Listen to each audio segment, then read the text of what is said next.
بحمده ولا تموتن إلا وأنتم مسلمون. وقال النبي صلى الله عليه وسلم إن لله أهلين من الناس. قالوا من هم يا رسول الله صلى الله عليه وسلم؟ قال أهل القرآن هم أهل الله وخاصته، أو كما قال عليه الصلاة والسلام. وصلى الله على سيدنا ومولانا محمد وعلى آله وصحبه وسلم. صلى الله على سيدنا ومولانا محمد وعلى آله وصحبه وسلم. لا إله إلا الله، لا إله إلا الله، لا إله إلا الله، لا إله إلا الله، لا إله إلا الله، لا إله إلا الله محمد رسول الله صلى الله عليه وسلم. অধ্যকার জলসার সম্মানিত সভাপতি সাহেব, উত্তর পূর্ব ভারতের নাইবে আমির শরিয়ত সাহেব, উপস্থিত উলামায়ে কেরাম, মুরব্বিয়ানে কেরাম, যুবক ভাইরা, আমার প্রাণ প্রিয় হৃদয়ের স্পন্দন, আমার ছাত্র ভাইরা, রাসূল করিম সাল্লাল্লাহু আলাইহি ওয়াসাল্লামের জানানো ভাষায়, শিখানো ভাষায় সালাম সম্ভাষণ করছি। আসসালামু আলাইকুম ওয়া রাহমাতুল্লাহি ওয়া বারাকাতুহু। প্রিয় ভাইরা, সর্বোপরি রব্বে করিমের দরবারে লাখ কোটি শুকর গুজারিশ যে মহান রব্বে করিম আমাদেরকে দয়া করে, মেহেরবানি করে, স্নেহ করে আমাদের সামনে এমন এক ব্যক্তিত্বের সামনে আমরা বসে আছি। গোটা উত্তর পূর্ব ভারতের নাইবে আমির শরীয়ত সাহেবের তিনার জলসায় বসে আছি, কোরআনের জলসায় বসে আছি। এই জন্য আমরা শুকরিয়া আদায় করছি। সকলে বলি আলহামদুলিল্লাহ। প্রিয় ভাইরা, ইমানের বলে বলিয়ান হয়ে অন্তরের অন্তঃস্থল থেকে জোরে সুরে মহব্বত করুন আলহামদুলিল্লাহ। প্রিয় ভাইরা, আমরা আল্লাহ সুবহানাহু ওয়া তাআলার শুকরিয়া দিন রাত যদি করি আমাদের শেষ হবে না। কারণ আমি খুতবার মধ্যে পড়েছি, নিশ্চয় আপনারা শ্রবণ করেছেন, শুনেছেন, আলহামদুলিল্লাহিল্লাযী খালাকাল ইনসান। ওই মহান রব্বে কারীমের সমস্ত প্রশংসা, সমস্ত গুণকীর্তন যিনি আমাদেরকে মানুষ বানিয়েছেন। তিনি চাইলে আপনাকে আমাকে রাস্তার কুকুর বানাতে পারতেন, পারতেন না ভাই? অবশ্যই তিনি চাইলেন। যদি চাইতেন আপনাকে আমাকে রাস্তার কুকুর বানাতে পারতেন। তিনি চাইলে আপনাকে আমাকে ড্রেনের পোকামাকড় বানাতে পারতেন। তিনি চাইলে আপনাকে আমাকে গোয়াল ঘরের গরু বানাতে পারতেন। এইসব না বানিয়ে আপনাকে আমাকে ইনসান বানিয়েছেন। এই জন্য যদি সারা জীবন রব্বে কারীমের কুদরতি কদমে পড়ে সিজদায় পড়ে শুকরিয়া আদায় করি, শুকরিয়া আদায় করা শেষ হবে না। বলুন সুবহানাল্লাহ। তিনি কি মানুষ বানিয়ে ক্লান্ত হয়ে গেছে? তিনি কি আমাদের ইনসান বানিয়ে শেষ হয়ে গেছে? আল্লাহ বলে না না, আল্লামাহুল বায়ান, তিনি আমাদেরকে বয়ান শিক্ষা দিয়েছেন, কথা বলার যে যোগ্যতা দান করেছেন, বয়ান করার যে যোগ্যতা দান করেছেন, অনেক বড় নিয়ামত।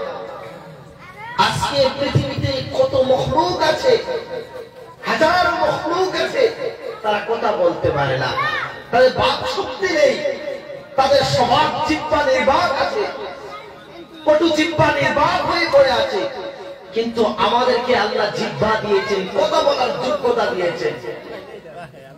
সেই কথা বলা বলে শেষ নয়, এই দুনিয়ায় মানুষ কিভাবে চলবে, পাড়া পরিবেশের সঙ্গে কিভাবে ব্যবহার করবে, মানুষ এই দুনিয়ার জীবন কিভাবে অতিবাহিত করবে, এই জীবন কিভাবে চলবে, সেই গাইডলাইন একটা কিতাব নাযিল করেছেন। ওয়া আনজালা লাহুল কুরআন, যিনি আমাদেরকে কোরআন নাযিল করে দিয়েছেন। বলুন সুবহানাল্লাহ। ওয়া আনজালা লাহুল কুরআন, যিনি আমাদেরকে কোরআন নামক একটি সংবিধান দান করেছেন। আল্লাযী জাআলা, এই কোরআনের মধ্যে আল্লাহ তাআলা মাউইযাতাও ওয়া শিফা, এই কোরআনের মধ্যে আল্লাহ একদিকে নসিহত, কি নসিহত, আমাদের দৈনন্দিন জীবন কিভাবে অতিবাহিত করব, কোন রাস্তায় গেলে আমরা জান্নাতি হয়ে যাব আর কোন রাস্তায় গেলে আমরা জাহান্নামী হয়ে যাব, সেই কথাগুলো তুলে ধরেছেন। অন্যদিকে এই কোরআনের মধ্যে আপনাকে আমাকে আল্লাহ তাআলা শিফা দান করেছেন। বলুন সুবহানাল্লাহ। মুমিনদের জন্য শিফা, রহমত। আল্লাযী নাওয়ারাল কলবা ওয়াল কুবুরা নূরুহ, যে কোরআনের স্পর্শ নিলে দুনিয়ায় মানুষের দিল, মানুষের অন্তর আল্লাহর নূরে আলোকিত হয়ে যায়। জোরে বলুন সুবহানাল্লাহ। আল্লাযী নাওয়ারাল কলবা, দুনিয়ায় যে কোরআন পড়লে, যে কোরআনের মেহনত করলে, কোরআনের মাদ্রাসা তৈরি করলে, কোরআনের মাদ্রাসায় পড়লে বসলে, আল্লাহ তাআলা আপনাকে আমাকে যে হৃদয় আছে ওই হৃদয়ে তার নূরে রঞ্জিত করে দেন। বলুন সুবহানাল্লাহ। এটা কেমন নূর? ইলমে মারিফতের নূর, আল্লাহর পরিচয়ের নূর, হেদায়েতের নূর। জোরে বলুন সুবহানাল্লাহ। এক কোরআনওয়ালা ব্যক্তি যার জীবনে কোরআনের বিরুদ্ধাচরণ করেনি, যার জীবনে কোরআন থেকে দূরে থাকেনি, যারা কোরআনের মহব্বতে জীবন অতিবাহিত করেছে, আল্লাহর ওলিরা বলেন আল্লাযী নাওয়ারাল কলবা ওয়াল কুবুরা নূরুহ, তারা কবরে যাইতে দেরি, তাদের কবর আলোকিত হতে দেরি হবে না। সুবহানাল্লাহ। এই কোরআনের জলসায় এসেছি, মাজালিসুল কোরআন, মাজালিসুল্লাহ। রব্বে কারীম বলেন, বান্দা কোরআনের যদি জলসা হয়ে যায়, ওটা কোরআনের জলসা নয়, মাজালিসুল্লাহ, আমি আল্লাহর জলসা। জোরে বলুন সুবহানাল্লাহ। এত অল্প সুবহানাল্লাহ, আল্লাহর জলসায় বসেছেন। জোরে বলুন সুবহানাল্লাহ। আজ সেই জাতি বিভ্রান্ত হয়ে গেছে। আজ আমরা বিভ্রান্তির পর্দায় পড়ে উপভ্রান্তি ঘুরে বেড়াচ্ছি, কারণ আমাদের মেইন সংবিধান হেদায়েতুল আলো, হেদায়েতের পথিক কোরআন থেকে দূরে চলে গেছে। যে কোরআনের কথা ঋগ্বেদে এসেছে, অথর্ববেদে এসেছে, যজুর্বেদে এসেছে, জুড়ে বলতেন না সুবহানাল্লাহ। ঋষি মশাই বলে দিয়েছেন, এত সুইন্দর থোরে মেথো আচার্যন মোহাম্মদ ইতি খাত শিষ্য সাগর বন্দিত মনুস্থল বিভাসিনী নমস্তে গুরুধার সুধারি সুদশৌক। বলুন না সুবহানাল্লাহ। আল্লাহু আকবার, আল্লাহু আকবার। ঋষি মশাই বলে গিয়েছে, দুনিয়ার মানুষ, পৃথিবীর মানুষ এই পৃথিবীতে শান্তি আর পরকালে মুক্তি যদি পেতে চাও তাহলে মনে রাখবা একজন নবী আসবেন, মহামানব আসবেন। এত স্মিন্নন থোরে মে থো আচারতেন মুহাম্মদের ইতিহাস শিষ্য দাদা প্রমাণিত। একজন মহামানব আসতেছেন তোমাদের কাছে, যিনি বিদেশি গ্রন্থ নিয়ে আসবেন। আমাদের ভারতের ভাষা কি ভাই আরবি? আমাদের ভাষা আরবি নয়, সুতরাং আরবি ভাষা হচ্ছে বিদেশি ভাষা। তিনি বলছেন আরবি ভাষা নিয়ে আসবেন, আরবি কিতাব নিয়ে আসবেন, বিদেশি কিতাব নিয়ে আসবেন, তার দল বল নিয়ে আসবেন, সাহাবায়ে কেরাম নিয়ে আসবেন। মুহাম্মদ ইতিহাস শিষ্য শাখা সমন্বিত, তার নাম হবে মুহাম্মদ। মুহাম্মদ ইতিহাস শিষ্য শাখা সমন্বিত, তার নাম মুহাম্মদ নামে খ্যাত হবে। জুড়ে বলা যাবে না সুবহানাল্লাহ? মুহাম্মদ ইতিহাস শিষ্য শাখা সমন্বিত, তিনি শেষ নবী হবে। তারপরে আর কোন নবী আসবে না, আর কোন রাসূল আসবে না। জুড়ে বল সুবহানাল্লাহ। তারপরে তিনি আরো ভালো করে বলেন, শুনে নাও আমার বান্দা, ভালো করে শুনো আল্লাহর বান্দা, আল্লাহর প্রিয় মানুষ যারা, তিনি কিভাবে বলে যাচ্ছেন, মরুস্থলে নিভাসিনী, তার জন্মটা হবে মরুভূমিতে। বলি সুবহানাল্লাহ। আমাদের নবীর জন্ম কোথায় হয়েছিল ভাই? মরুভূমিতে, মক্কা নগরে।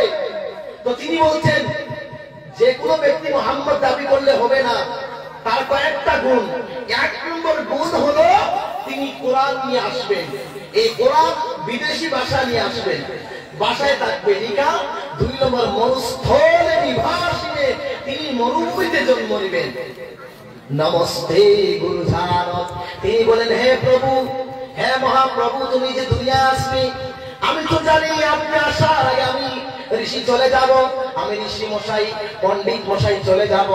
তবে হে রাসূল, তোমার পদতলে, তোমার পায়ের নিচে আমি সালাম দিয়ে গেলাম। বলুন সুবহানাল্লাহ। সালাম মানে প্রণাম দিয়ে গেলাম। নমস্তে গুরু ধারক, হে মহাগুরু, তুমি যখন আসবে তোমার পায়ের তলে যেন আমার নমস্কার, আমার প্রণাম। জুড়ে বলুন সুবহানাল্লাহ। আজ সেই নবীর দিন থেকে, সেই নবীর মাদ্রাসা থেকে আমরা দূরে চলে যাচ্ছি বলে আজ আমরা দিগ্ভ্রান্ত হয়ে যাচ্ছি। তিনি আর বলেন, শ্মশ্রুধারী সুদোষুভ, শ্মশ্রুধারী, তার মুখে দাড়ি থাকবে। বলুন সুবহানাল্লাহ। সদস্যকেও তিনি মানুষকে আশ্রয় দেবে, পদার্থ যারা আছে তাদেরকে ভালোবাসবেন। জুলুম নির্যাতন এই জমিন থেকে তুলে দিবেন। বলুন সুবহানাল্লাহ। তিনি হচ্ছে আমাদের নবী, তিনি হচ্ছেন মুহাম্মদ সাল্লাল্লাহু আলাইহি ওয়াসাল্লাম। প্রিয় ভাইরা, সেই ধর্ম আমরা পেয়েছি, সেই ধর্মগ্রন্থ আমরা পেয়েছি। আপনারা হয়তো জানেন না, আরো আছে, আমি সেদিকে যাবো না। দু চারটি ইঙ্গিত দিয়ে চলে আসছি। যেহেতু মাদ্রাসার জলসা, আপনারা সবাই বসবেন তো ইনশাআল্লাহ? দেখুন আরো এসেছে, মৌদে বর্ধিতা দেবে তো কাউন্তে প্রকৃতোদা, কিশোরাঙ্গ বক্ষয়থে সাদামে ধাস্তের শিরা। জোরে কন্যা সুবহানাল্লাহ। যে আমাদের নবী কেমন নবী, আমাদের ধর্মগ্রন্থ কেমন ধর্মগ্রন্থ, সেটা বোঝানোর জন্য বলছি। আপনারা যে কত ভাগ্যবান, আপনাদের গ্রামে যে একটা মাদ্রাসা হয়েছে, সেই বিষয়ে বোঝানোর জন্য ভূমিকাতে বলছি। যে তিনি বলছেন, মৌদে বর্ধিতা দেবে তো কাউন্তে প্রকৃতোদা, একজন মহামানব আসবেন, কোরআন নিয়ে আসবেন, যার নাম মৌদে বর্ধিতা। মৌদে শুরু হয়ে যাবে, নামের প্রথম অক্ষর কি হবে?